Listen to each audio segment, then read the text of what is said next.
السلام عليكم متابعين قناتنا.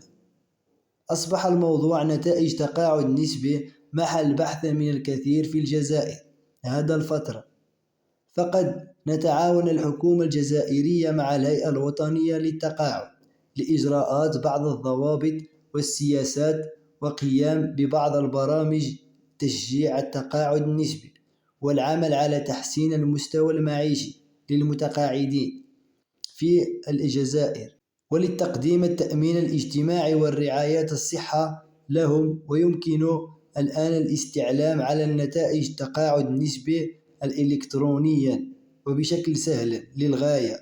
تابعوا معنا تفاصيل لكل مهتمين بمعروف نتائج تقاعد نسبي في جميع الولايات الجزائر. تابعوا معنا النقاط التالية. في البداية يجب الدخول على موقع الوزير العمل والضمان الاجتماعي متاحا على شبكة الإلكترونية، ثم دخل إلى الحساب الشخصي للمستعلم باستخدام اسم المستخدم وكلمة مرور بشكل صحيح، ثم نقوم بنقر على الأيقونيات الاستعلام النتائج تقاعد نسبي.